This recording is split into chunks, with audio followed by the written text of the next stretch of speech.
నమస్తే, welcome to four sides political thought. నేను మీ Vasudevan. Congress party జాతీయ స్థాయిలో ప్రతిపక్ష హోదా అది ఈసారి ఖచ్చితంగా ఉండే అవకాశం ఉందా, లేకపోతే కోల్పోతుందా? ఈ ప్రమాదం ఖచ్చితంగా కనిపిస్తోందని కాంగ్రెస్ పార్టీ హెడ్ క్వార్టర్స్ అనుకుంటుంది. కనీసం 54 పార్లమెంట్ సీట్లు గెలుచుకోవాలి, లోక్సభ సీట్లు గెలుచుకోవాలి. ఆ పరిస్థితి ఉందా? సెక్యులర్ పార్టీలైన ఇత్తెహాదుల్ మజ్లిస్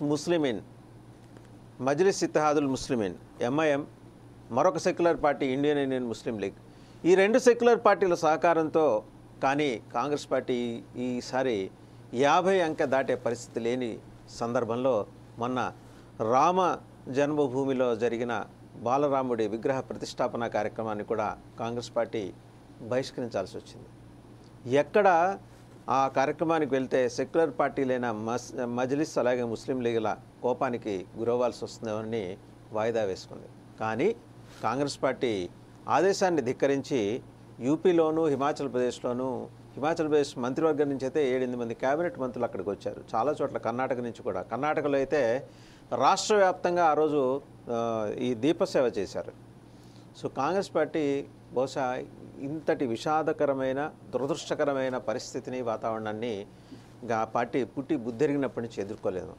అట్లాంటి ఈ విషణమైన పరిస్థితిలోకి కాంగ్రెస్ పార్టీ వెళ్ళిపోవడం మీద సమగ్రంగా చర్చించడానికి మనతో ఉన్నారు జంపన్న గారు. నమస్తే జంపన్న గారు. నమస్తే. మావోయిస్ట్ ఉద్యమంలో 3 దశాబ్దాలకు పైబడి చాలా కీలక పాత్ర పోషించిన జంపన్న సమగ్ర రాజకీయాల మీద సునిశ్చితమైన విశ్లేషణ అందిస్తారు. నమస్తే జంపన్న గారు. నమస్తే. కాంగ్రెస్ పార్టీ విషాదం గురించి మనం మాట్లాడుకుంటున్నాం. దేశానికి స్వాతంత్రం తెచ్చామని క్లెయిమ్ చేసుకొని భుజాలు చరుచుకొని నిజంగా మొన్నటి దాకా కాంగ్రెస్ పార్టీయే దేశానికి స్వాతంత్రం తెచ్చిందని అనుకునేలాగా భ్రమింపజేసిన పార్టీ ఈరోజు దాని కళ్ళ ముందున్న పొరలన్నీ ఒకటొక్కటి కరిగిపోతున్నాయి. సర్వైవల్ ప్రశ్న వస్తుంది. ఇండి కూటమిని పెట్టుకున్నారు, INDIA. 5 చుక్కల్లో 3 చుక్కలు వెళ్ళిపోయినాయి, 2 చుక్కలే మిగిలినాయి. కాంగ్రెస్ పార్టీతో పాటు ఒక చిన్న చితక పార్టీ ఏదో ఉంది ప్రస్తుతానికి. అసలు మనగలుగుతుందంటారా ఈ దేశంలో కాంగ్రెస్ పార్టీ మీ ఉద్దేశంలో? ఇప్పుడు కాంగ్రెస్ మనగలుగుతుందా లేదా అనేది ఏందో ఆ ప్రశ్న కాదు, నా దృష్టిలో ఉన్న ప్రశ్న. కాంగ్రెస్ పార్టీ ఆఫ్టర్ ఇండిపెండెన్స్, స్వతంత్రం తర్వాత అసలు ఇంతకాలం అంటే యాక్చువల్గా ఇందిరాగాంధీ ఎమర్జెన్సీ విధించి ఓటమి చెందిన తర్వాత కాంగ్రెస్ పతనం అవుతుంది లేదు అనేది ఏందో అప్పుడే ఈ చర్చ వచ్చింది. ఆ తర్వాత కూడా పదే కూడా వస్తుంది. పదే రావడమే కాదు, ఈ దేశంలో బీజేపీ రావడానికి కారణం ఏంటనుకున్నప్పుడు కాంగ్రెస్ యొక్క అసమర్థ అవినీతి పరిపాలన, ఇది స్పష్టంగా ప్రజలకు తెలుసు, స్పష్టంగా ఉంది.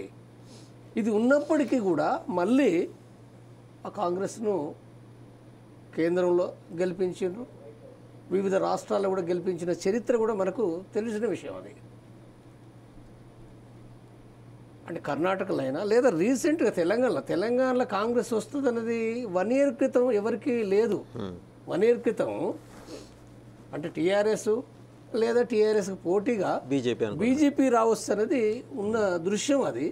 కానీ ఆ దృశ్యం మారిపోయింది. అది అంటే ఈ మారిపోవడం అనేది ఏందో మన ఇక్కడ ఎందుకు బీజేపీ రాలేదు, తెలంగాణలో వస్తుంది అనుకున్నది బీజేపీ రాలేదు. ఈ కారణాన్ని మనం విశ్లేషించాలి. ఈ కారణం విశ్లేషించినప్పుడు బీజేపీ దేశవ్యాప్తంగా అంటే ఇప్పటికీ అంటే బీజేపీ యొక్క బలం తనకు పార్లమెంటు సీట్ల బలమే కాకుండా కూడా వివిధ రాష్ట్రాలు ఈ మధ్య కాలంలో ఛత్తీస్గఢ్ లేదా రాజస్థాన్, మధ్యప్రదేశ్ కూడా ఈ గెలుపు ఏదైతుందో అంటే గెలుపు ఊపు మీద ఉన్న ఈ బీజేపీని గమనించినప్పుడు ఏంటంటే ఇది కష్టము. అంటే ఒక పరిణామం బీజేపీ ఈ 3 రాష్ట్రాల్లో గెలవడం. కాంగ్రెస్ సంబంధించి వచ్చినప్పుడు తెలంగాణ గెలిచినప్పటికీ కూడా ఆ పార్టీకి సంబంధించిన అంటే ఇండియా కూటమిలో ఇప్పుడు మీరు అన్నట్టుగా కొంతమంది దాంట్లో యూనిటీ కాకపోవడం, నితీష్ కుమార్ పోవడం కావచ్చు, లేదా మమతా బెనర్జీ స్టేట్మెంట్ కావచ్చు, కేజ్రీవాల్ సరే ఇచ్చే స్టేట్మెంట్లు కావచ్చు, ఇవన్నీ గమనించినప్పుడు ఇండియా కూటమి కరెక్ట్గా లేదు. తర్వాత కాంగ్రెస్ పార్టీ నుంచి కూడా కొంతమంది ఇప్పుడు ఈ మధ్య కాలంలో కూడా బీజేపీలో చేరుతున్న వార్తలు కూడా మనం చూస్తున్నాం. కాబట్టి ఇది గమనించినప్పుడు కాంగ్రెస్ కష్టమే, ఇండియా కష్టమే అనేది ఇది ఒకటి కనపడుతున్నది. ఇది వాస్తవమే. అయితే ఈ వాస్తవం ఎంత అవుతుందో మరొక వాస్తవాన్ని కూడా మనం గమనించాలి. మరొక వాస్తవం ఏంటిది? బీజేపీ ప్రభుత్వం సెంట్రల్లో వచ్చి ఇప్పుడు 10 సంవత్సరాలు అవుతుంది. ఈ 10 సంవత్సరాల కాలం లోపట మరి ఏం జరిగింది? పరిపాలన ఏంటిది?